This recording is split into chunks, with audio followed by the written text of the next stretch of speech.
Assalamualaikum warahmatullahi wabarakatuh. Salam sejahtera untuk semuanya. Saya Pak Ali dari Insa Jember.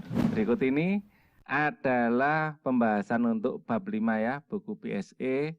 Ya, sebelum kita membahasnya, bagi kalian yang belum subscribe, silakan subscribe, klik like, subscribe, and share. Kita akan membahas buku ini dari Kementerian Pendidikan dan Kebudayaan. Ini adalah revisi 2017 ya, bisa dilihat di sini revisi 2017. Oke, kita akan scroll ke bawah. Matematika ini adalah untuk yang semester 2. Kita lihat di sini apa aja di semester 2 ini yang akan kita pelajari ya. Daftar isi. Di bab 5 ini kita akan belajar tentang perbandingan. Perbandingan ini sebenarnya adalah materi yang turun dari kelas 9. Jadi nanti di playlistnya akan saya tambahkan pembahasan yang kelas 9 ya, perbandingan bertingkat ya untuk melengkapi ini kalau memang ada beberapa materi yang kurang lengkap ya, tapi saya lihat di kelas 9 sendiri materi perbandingan sudah tidak ada, jadi mungkin turun jadi kelas 7 ini ya untuk perbandingannya. Kemudian kita akan ada berapa subbab, ada 5.1, 5.2 sampai 5.5 nanti ya. Kemudian diakhiri uji kompetensi. Bab berikutnya adalah bab 6, aritmatika sosial. Ini juga akan kita bahas setelah bab ini selesai. Terus kita akan lanjutkan dengan garis dan sudut ya. Kemudian bab 8 adalah segitiga dan segi 4 semester 2. Oke, kita akan mulai dari bab 5, perbandingan. Perbandingan kita baca dulu ya. Jadi judulnya adalah perbandingan. Kata kuncinya adalah rasio. Ada perbandingan sinilai, perbandingan berbalik nilai, dan skala. Ini adalah kata kunci yang kita miliki di sini. Nah, dari kata kunci ini kita akan kembangkan, kita baca dulu soalnya. Banyak masalah dan pengambilan keputusan yang sering kita temui membutuhkan perbandingan. Ya, perbandingan manakah yang berlari lebih cepat? Kakak yang berlari 8,5 km per jam atau saya yang berlari 16 km ya per jamnya kok enggak ada. Dalam 2 jam, ini dalam 2 jam. Ayo. Ini 1 jam ini 8,5, ini 2 jam adalah 16. Berarti 1 jamnya cuma 8. Ya, cepatan ini 8,5 ya, cepatan kakak. Ya. Manakah jeruk yang sama akan kita beli di antara di supermarket ya yang dijual ini 4.000 ya per 100 gram, 2.400 maksud saya, 2.400 per 100 gram atau di pasar dengan 18.000 per kilogram. Ya, jadi mana yang lebih murah? Ya, ini kalau 24.000 per 100 gram, ini per kilonya adalah 24.000. Kan gitu ya, ini 100 gram kan 0,1 kilo. Padahal di pasar 18.000, jadi di pasar lebih murah. Ya, kita akan membandingkan walaupun angkanya kelihatannya 24 ini lebih kecil, ya, tetapi ternyata harga di pasar yang angkanya lebih besar yaitu 18 lebih murah, ya. Oke, karena ini per 100 gram, sedangkan ini per 1000 gram per kilogram itu kan 1000 gram, ya, kilogram itu 1000 gram. Oke. Ali bersepeda sejauh 8 km dengan waktu 20 menit. Ya, Adi bersepeda 24 km dalam waktu 40 menit. Ya, mana yang lebih cepat? Kita akan membandingkan hal-hal seperti ini. Siapakah yang mengendarai sepeda lebih cepat? Ya, kita lihat ini 8 dalam 20 menit, ini 24 dalam 40 menit. Kalau 8 bagi 20 ya akan bagi 2 adalah 4 ya.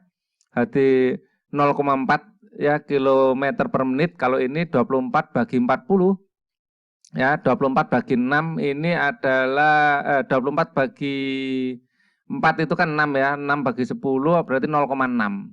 Ya, ini tadi 0,4, ini 0,6. Ternyata ini yang lebih cepat. Ya, siapa yang mengendarai lebih cepat berarti Adi lebih cepat. Oke.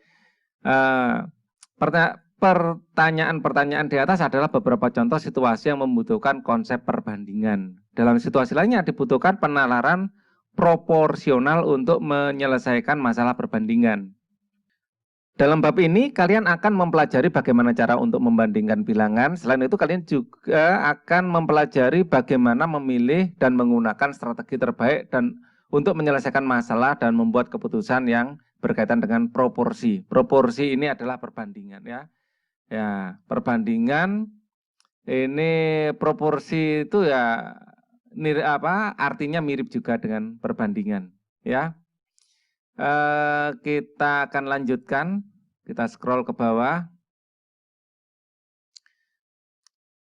Kompetensi dasar kita adalah menjelaskan rasio. Ya, rasio ini bahasa Inggris ya, bahasa Indonesianya perbandingan ini kata serapan. Ya, membedakan perbandingan senilai dan berbalik nilai. Ya, kalau senilai yang satu besar, yang satu ikut besar, yang berbalik nilai yang satu besar, yang satu kecil. Nanti akan kita pelajari. Menyelesaikan masalah yang berkaitan dengan rasio, ya dua besaran dengan satuannya sama atau berbeda. Kayak tadi, satuannya ada dalam 40 menit, ada dalam 20 menit tadi ya. Menyelesaikan masalah yang berkaitan dengan perbandingan senilai dan berbalik nilai.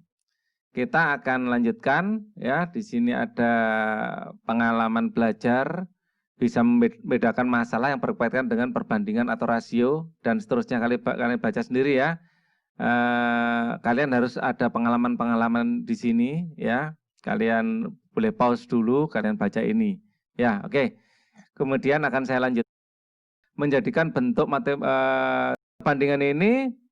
Kita akan memodelkan situasi dalam dunia nyata. Pemodelkan itu artinya menjadikan bentuk dunia nyata menjadi bentuk matematis. Ya, misalnya masalah perubahan besaran tiap satuan, kecepatan, tarif, konversi satuan, dan seterusnya. Ada persentase juga, ada perbesaran foto, ada skala.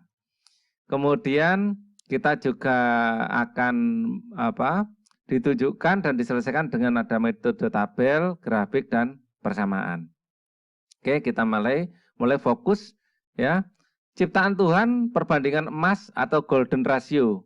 The golden mean sebagai sebuah perbandingan yang kompleks berasal dari huruf Yunani pi ya, menggambarkan sempurna yang paling memuaskan penerapan termasuk bidang sesuatu yang mutlak ya.